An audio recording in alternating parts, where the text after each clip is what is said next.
Hello दोस्तों, आज की इस वीडियो में हम लोग प्रतिस्थापन विधि से समीकरण को हल करना सीखेंगे।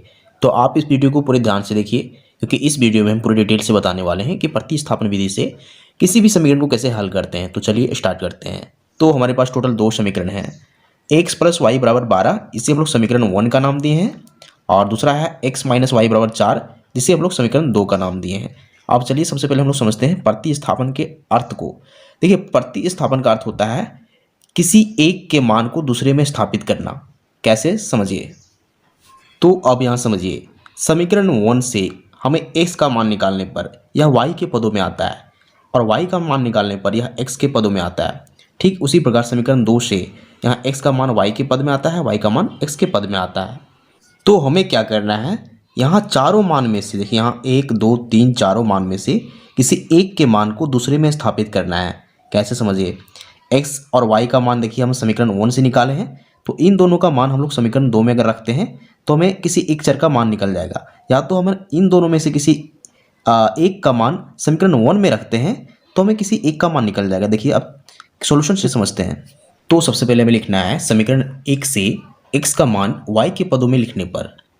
तो चलिए हम लोग समीकरण 1 को लिखते हैं। सबसे पहले क्या है, x प्लस वाई बराबर 12। तो x प्लस वाई बराबर 12। यहाँ से हम क्या करेंगे, x का मान निकाल लेंगे जो y के पदों में आएगा। तो चलिए x का मान निकालते हैं। x बराबर हो जाएगा 12। अगर y को उधर ले जाते हैं तो ये माइनस में आ जाएगा, यानी कि 12 माइनस वाई आ जाएगा x का मान। अब इस x के मान को हम क्या करेंगे, हम समीकरण 2 में रखेंगे। क्यों रख रहे हैं, क्योंकि हम समीकरण 1 से x का मान निकाले हैं, तो हम समीकरण 2 में इसका मान रखना पड़ेगा। तो इसे लिखेंगे हम लोग, x के इस मान को समीकरण 2 में रखने पर x का जो मान आया हुआ है 12 माइनस वाई, इस मान को हम लोग समीकरण 2 में रख देंगे। समीकरण 2 क्या है, x माइनस वाई बराबर 4। इसे यहाँ लिखते हैं x माइनस वाई बराबर 4।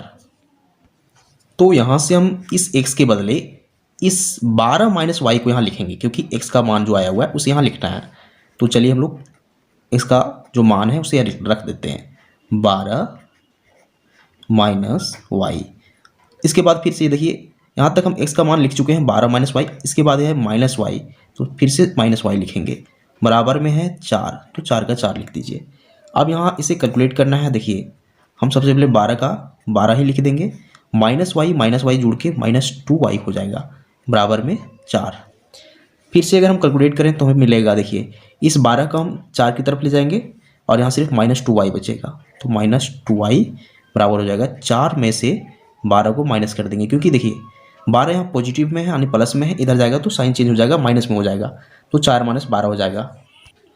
अब यहाँ से देखिए, यहाँ से हम -2y बराबर फिर से लिखेंगे, चूँकि 4 में से 12 को घटा रहे हैं तो ये -8 आएगा। अब हम यहाँ क्या करेंगे, देखिए दोनों तरफ माइनस माइनस से दोनों को आपस में काट देंगे, माइनस यहाँ खत्म हो चुका है, 2y बराबर 8 बच रहा है। तो यहाँ से हम आसानी से y का जो मान आएगा उससे निकाल सकते हैं। क्या आ जाएगा, y का मान 8/2 आ जाएगा, 8/2। इसे काटेंगे तो हमें क्या मिलेगा, 4, यानी कि y का जो मान आ रहा है वो 4 आ रहा है। तो यहाँ जो y का मान 4 आया हुआ है उसे किसी एक समीकरण में रख देंगे, यानी कि या तो समीकरण 1 में रख देंगे या तो समीकरण 2 में रख देंगे। तो यहाँ से हम x का मान आसानी से निकाल लेंगे।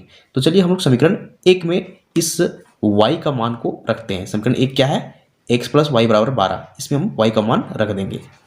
तो देखिए इससे सबसे पहले हम लोग लिखेंगे y का मान समीकरण 1 में रखने पर, y का जो मान आ हुआ है y बराबर 4, इसे समीकरण 1 में रख रहे हैं। समीकरण 1 क्या है, देख लीजिए एक बार फिर से, x प्लस वाई बराबर 12 है। तो चलिए हम लोग समीकरण 1 में रखते हैं इसका मान, x प्लस वाई लिखते हैं, x प्लस वाई बराबर 12 है। अब इसमें से हम x का जो y का जो मान निकाले हुए हैं, y का बराबर 4, उसे यहाँ लिख देंगे। तो हम लोग x का x ही लिखते हैं, y की जगह पर हम लोग 4 लिख देंगे, और यहाँ बराबर में 12 है। अब यहाँ से देखिए x का मान आसानी से निकल जाएगा। क्या आ जाएगा, देखिए इस 4 को 12 की तरफ ले जाएंगे तो 12 में से हम 4 घटा देंगे, साइन चेंज हो जाएगा, माइनस हो जाएगा, तो 12 में से 4 घटाएंगे तो 8 मिलेगा, यानी कि x का जो मान आ रहा है वो 8 आ रहा है और y का मान आ रहा है 4। तो यहाँ से x का मान और यहाँ से y का मान हम लोग निकाल चुके हैं, यानी कि हम लोग x और y का मान निकाल चुके हैं। तो इसे लिखेंगे समीकरण का हल, x बराबर क्या है 8 एंड y बराबर क्या है 4। तो समीकरण का जो हल हो जाएगा वो x बराबर 8 y बराबर 4 हो जाएगा।